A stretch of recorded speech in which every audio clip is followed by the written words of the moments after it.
Luther King followed that. Another leader was not a born leader. Lord Krishna, he was born in captivity. He was smuggled out in a rainy day. And he gave to the world that leadership which you saw in Mahabharata to Arjun, and also that epic called Gita.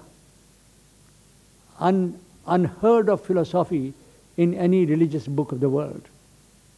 All these people were not born leaders. They were created leaders. They became leaders.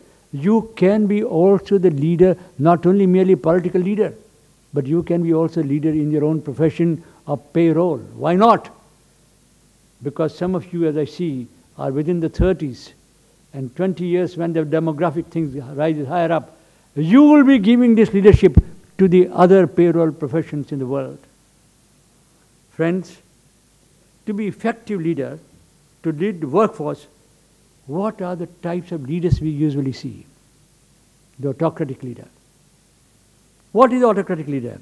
He is intelligent, he is efficient, he is strong, he has leadership traits, he pre-plans, and he likes himself to be called boss.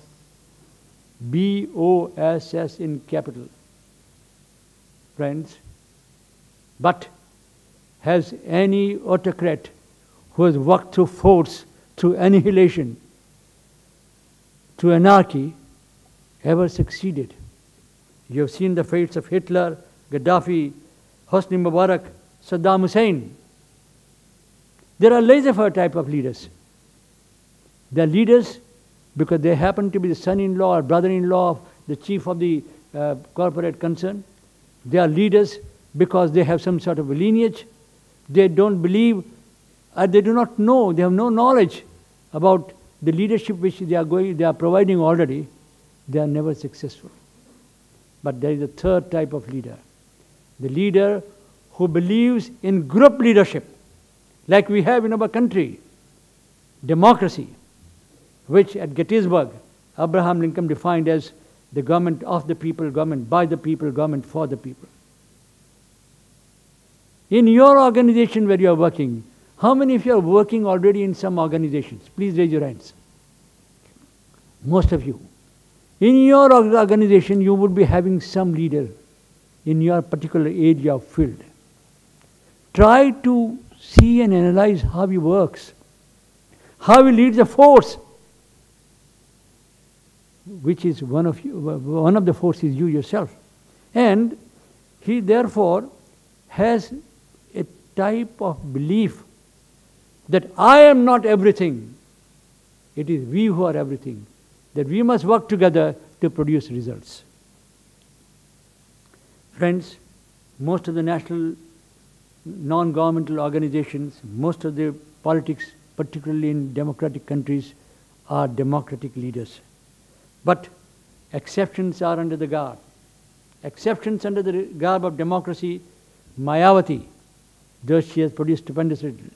You know about, we were just discussing about Mayawati with Jadhav Saab and Gupta Saab when we came here. And we have Lalu Prasad Yadav. That was autocracy under the garb of democracy. But to display effective leadership, what are the 6 components one should have? I would rather say 5 Ds and 4 others. What are the Ds? Determination, dedication, devotion, discipline, and desire. What are the other things? Motivation, communications, ethics, and commitment. As I said about Martin Luther King, he had these famous words, I have a dream. Do you have a dream? Those who do not have dreams here, please raise your hands. I don't see a single hand which is raised here. You have a dream. Why don't you have a dream to become the same chief of your particular area where you are today, an ordinary workforce? Yes. Friends, cross every stream, climb up every mountain, catch every rainbow that come across you, and fulfill your dream. You have known about Alexander the Great. At the age of 32, he almost conquered the world. He had a dream to conquer the world, but untimely death, he could not do that, but he almost conquered the world. Sushmita Sen, she was Miss World, and one of the famous actresses. When she was a child, she wanted to be Miss World, and she did become Miss World. Well, friends, Dhirubhai Ambani, he was an ordinary petrol pump attendant in a Middle Eastern country. And today, he started, and his two sons are owning the largest petrochemical conglomerate in the world. But he had a dream, and that dream was to own all the petrol pumps of this country. But he went and still paid a little bit higher. Dream of impossible dreams. Fight the unbeatable foe.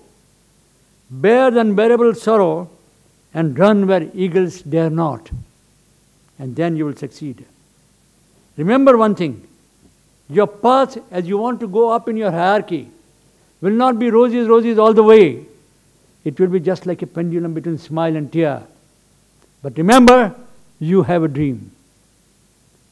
Sarojini Naidu, Nightingale of India, she became excellent poetess at the age of 18 and was a confidant of Mahatma Gandhi. She says, to the hands of a diver, the gems of the tide. To the hands of a diver, the gems of the tide. To the eyes of a bridegroom, the face of his bride. To the heart of a dreamer, the dreams of his youth. To me, O my master, the rapture of truth. To the heart of a dreamer, the dreams of his youth. You're all youth. Your dreams. Yes. Dream and you will be successful. You will have a goal. Communication is very, very important to achieve your dream, to achieve your goal. Communication can be, as you are all aware, you have read in books, written communication, verbal communication, and many other types of communication. But the way in which you communicate is very important. See how easily Jadhav Saab put forward the entire next 5-year plan and the vision and the mission of this country in future, which I am not a student of economics, but we could very easily understand. The method of communication. That has to be important. I am a Gujarati, and in our Gujarati they are saying, Bole ena bor vechai. One who speaks can sell. Yes, you have to communicate. I'm sorry. You have to participate in your department meetings. Put forward your viewpoints, and then you will succeed. Friends, motivation is very important. But to motivate also you have a good should have a communication. I'll give you, sir, my personal example. I was international vice president of Junior Chamber International Youth Organization in charge of Australia, New Zealand, Fiji, Papua New Guinea, and Sri Lanka. In Australia, when I landed, I had to officially visit these countries. At that point of time, Australian JCs were collecting funds for Australian sports people so that they can be sent abroad to have practical experience, competitive experience. And the project they named was Go for Gold. For the first time, I talked from Perth Television along with the president of the Australian Olympic Association and the president of Australian JCs. The speech was heard about this fund by the president of Benson and Hedges, their headquarters in Sydney. They invited us. We went, 3 of us, to Benson and Hedges headquarters. When we were seated in front of this president, after the preliminary niceties, I said, it's so very nice of you to invite us. Sir, how much you want to give us to the Australian JCs? And he said, $10,000. Now see the method of communication. I said, sir, Only $10,000? I am a surgeon, I told him. And I know cigarette smoking can cause the cancer. And your organization is a menace to the young people of the world. Do you think you can atone your sins by just giving $10,000 for Australian sportsmen? There was a complete silence all over. The president of Australian Olympic Association later on told me that we thought, what a fool this chap is. Because now the chairman said, I had decided to give $10,000. That means no more $10,000. But when I say it like this, because I wanted to instill a sort of pain, anguish in his heart, and I wanted to see whether my strategy works. After some time, he opened the drawer, took out a checkbook, wrote something, showed it to me, $100,000 for Australian youth. Communication is very, very important. You see all these political leaders, they go and communicate. You see your departmental head or your CEO, how he talks to you people. Should master the arts of communication for effective leadership.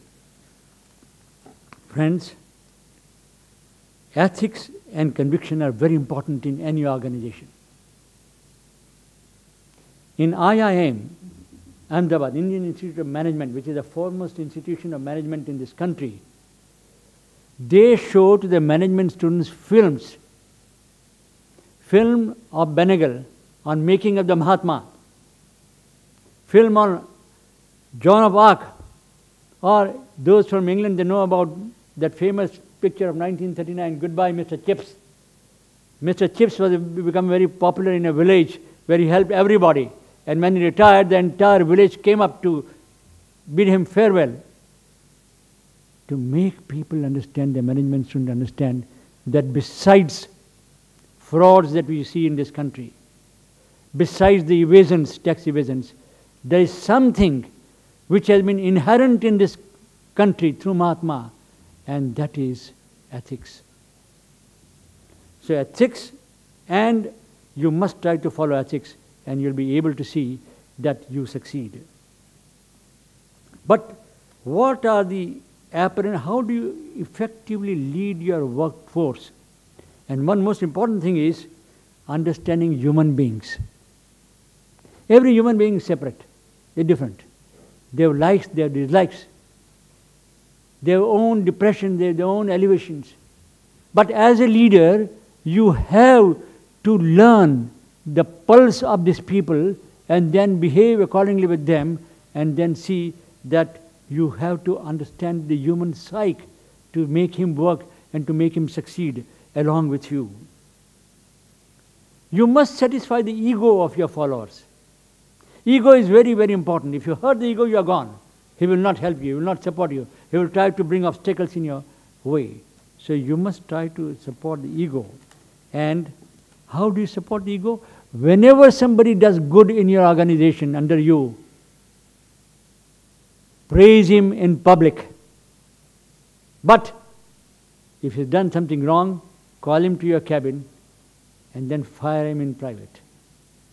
You do not deflate his ego by firing him in public. Another thing is freedom from status-mindedness. I am the boss. In organizational hierarchy, there is always the possibility of status-mindedness right from the top, the CEO, to the bottom worker. But it brings about psychological distance amongst the people. It presents organizational disintegration, and without integration, it is not possible to progress and give results and give a leadership. Aldous Huxley, he wrote something on management as well. And he said at the fang end of his life, he said, what is the most important factor you will consider in leadership? And he used 2 words. Be kind. Be kind is very important thing which you'll be able to do. You will turn your foe into your friend if you are kind to him. And even if he is trying to bring you down, pull you down in India's search, there is always, it's like you know, the cockroaches, when they are going up, other cockroaches try to pull them down. If you are going higher up, somebody tries to pull you down. Particularly those who are jealous of you. Therefore, even if you are kind to him, his attitude towards you will definitely try to become weaker. Search of good quality is very necessary. You see, when you are given a particular workforce, Jadhav Sahib is given a workshop, is a workforce. Everybody may not be brilliant, but he has to find out the good quality amongst them, and for developing the plan for the 12th 5-year, the pre-poster, not the pre-poster, but the plan which comes ahead of the main plan, he has to understand the quality of each one of them and then give him the work accordingly. Then, if you give and try to see that he is given such an assignment that his weaknesses are not displayed. That is one good aspect of good leadership. Friends, indispensability. Never make yourself feel indispensable, but at the same time, you must see that when you are not there, when you are on leave, the people who are working with you, some of them can take up your work, but in such a manner, they cannot overthrow you. That person should not become indispensable like you are indispensable, or he can become indispensable. In conclusion, my friends, what I would like to tell you some tips about leadership and motivation. Champions do not win by margins, but inches make difference. Water becomes hot at 210 degrees Fahrenheit. At 211, it produces steam, which can push the biggest of locomotive, a difference of just 1 degree. And that is the difference of 1 degree that you should try to inculcate among yourself to motivate yourself and to others. People always blame circumstances for what they are. But remember, circumstances may not be for what you want. So create circumstances for you. Grab a circumstance when good comes. Otherwise, create a circumstance for you. That is a leader. Remember, in chessboard there is never a defeat till you leave.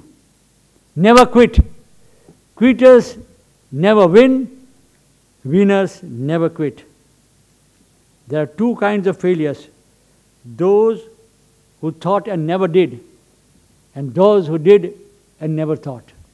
Friends, you must think and you must do. And lastly, as Swami Vivekananda said, arise, awake, and march, and wait not till the goal is reached.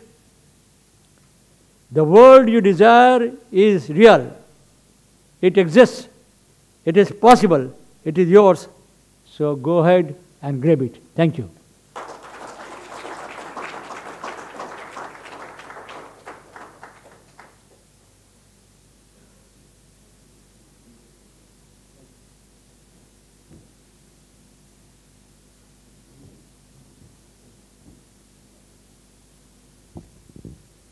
I think that was excellent. Could we please have a huge round of applause for Dr. Vyas? One man rightly said, leadership is to take people where they've never been before. And there's none other than Dr. Vyas. And Dr. Vyas is definitely an effective leader because not only is he the best, but he definitely knows how to bring out the best in others. He's definitely motivated most of the people out here, hasn't he? Well, as a token of our appreciation, we would now like to present Dr. Vyas with a memento. I request Mr. Kazi to please do the honors.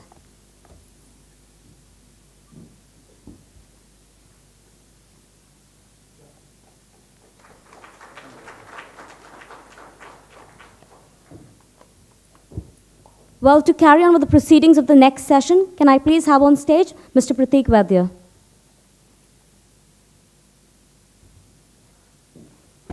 Good morning. Good morning. Okay, we just we just heard Dr. Jadhav talking about, evolution of India, started from 1991.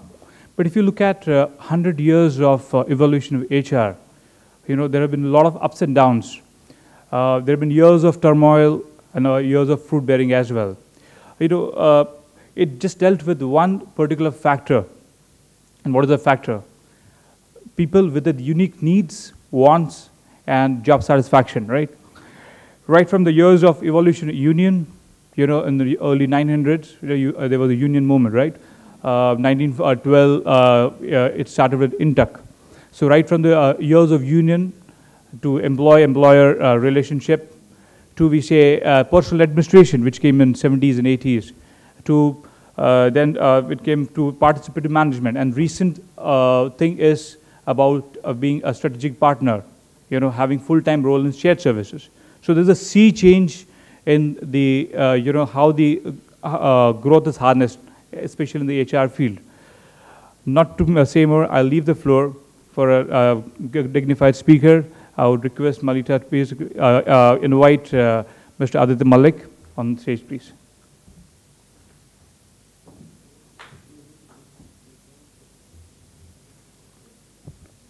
Well, as Prateek mentioned, the next speaker joining us on stage is none other than Mr. Aditya Malik.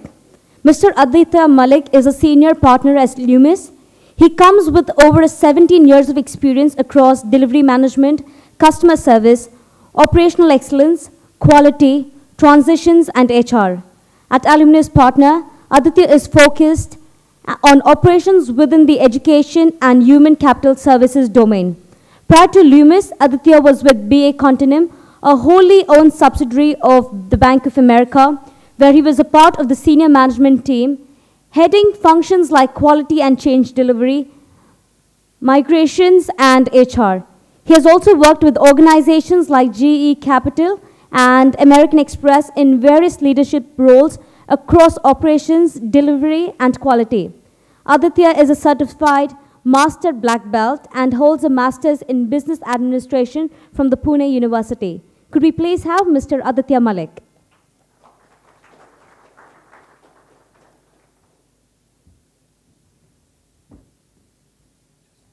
Sure.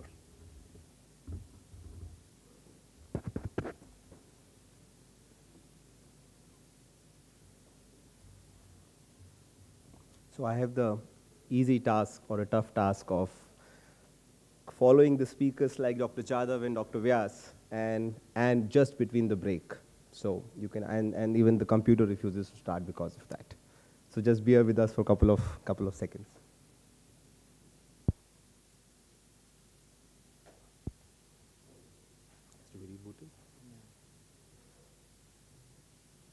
Sorry for that. So we have a BCP plan in operation, and I think it's kicking off now. So morning, everyone, and thank you for waiting patiently while the computer was being set up. As you heard in the introduction, I have experience around operations, Six Sigma, sales, marketing, everything else but HR. So what am I doing in the conference with all the eminent HR professionals sitting in this room?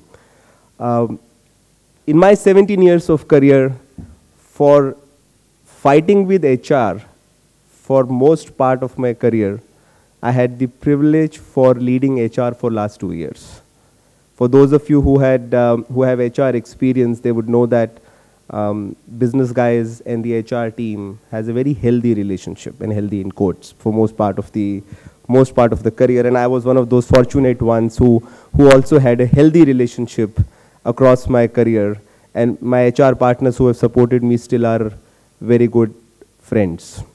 So, to the extent that when we meet in a forum, they refuse to recognize me. So, jokes apart, genuinely when I say I had a privilege of leading HR, because I think 2 years of leading HR for Bank of America with the organization which is 21,000 people strong, I couldn't have had better learning, which I had in those 2 years. As luck would have it now with Loomis Partners is a private equity firm, and one of the things we are focused on is in investments in education and employability sector. So when Dr. Jadhav was speaking in the morning about the skill gap, the education, and the Planning Commission and Government of India focusing on this sector was a music to my ears. it almost validated that the investments we are making are hopefully going to make money for us at some day. So that was a great start to the day, that the dollars you invested will give you a return. So last few months, 7-8 months, I've been with Loomis Partners, and we are, as I said, we are a private equity firm with quite a few investment in education and employability space. And in the employability space, if you break it down further, HRO is a space where we have a couple of investments in that space. So in that context, what I'm going to share with you in next 15 or 20 minutes will give you my perspective, and my intention is not to preach to these, all of you who are much more experienced and qualified HR professional. My intention is clearly to share my views of my learning with last couple of years as a HR head of an organization, as well as few months of experience of investing in HRO companies. So it's a view from a different angle. So if you please bear with me if you do not agree to those views, and happy to have a discussion on any of those items. So this is how I've structured my next 15-20 minutes. Give you my view. As Dr. Vyas was sharing, there is a debate always on: are the leaders born or made? Similarly, there's a debate which has been going on for ages: is HR an art or a science? And we'll speak more about it as we move on. And I've had the luxury of speaking to many HR leaders, many business owners being one, both on both the sides. I'll give you my view, and we can take it from there. The essential components of HR, how we can structure it, how we can make them more. The mantra, the way I have focused my presentation in next 15 minutes of chat is: how can we make HR more simple, scalable, and standardized? So whenever when I took over the HR function, these were three things which I was focused on: making it standardized, keeping it simple, and how do we make it scalable. That was the challenge. So I've shared a couple of my thoughts around those things. Power of process, how do we make sure, again the same things, how do we make sure that we cover all the 3 S's, and last but not the least, the benefits with this approach, and how it has evolved over the years with the investments we have made as a private equity fund, and the companies which I have been privileged to work for. This is the old HR debate. The first one being profession, art or a science, chicken or an egg, leaders born or created. That's the first one. If you look at the 4 blocks on the left hand side, profession, skills, influence, and perception. This is how, if you structure HR in these 4 blocks or quadrants, the skills, does an HR professional need to have transactional skills or transformational skills? Both? Don't know. Maybe one. Maybe what stage of the organization we are. How do we see HR as a function in that organization? Influence. HR has been accused by many employees as a henchman of the business leaders. They only remember HR when the tough messages have to be given, when the pink slips have to be issued, or performance appraisals have to be done, or at the time when you have to give the bad news around increments not being there, bonus number being reduced. So is the influence of HR with the boardroom or with the employees, which side you are? And if you speak to the HR leaders, and as I said, I had the privilege of speaking to many HR leaders, many are friends, I have got different views from people. Some of them have used words like, I'm an agent of my CEO. HR leaders have actually told that to me. And some of them have come back and said, we are for the people. And last but not the least, perception. Is it a moral policeman?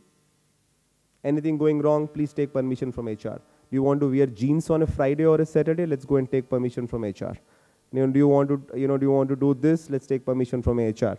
Or a partner, a strategic partner which is standing next to you and guiding you through the maze of corporate world, for both the employees as well as for the business leaders, and bringing the strengths on the table of a true people person.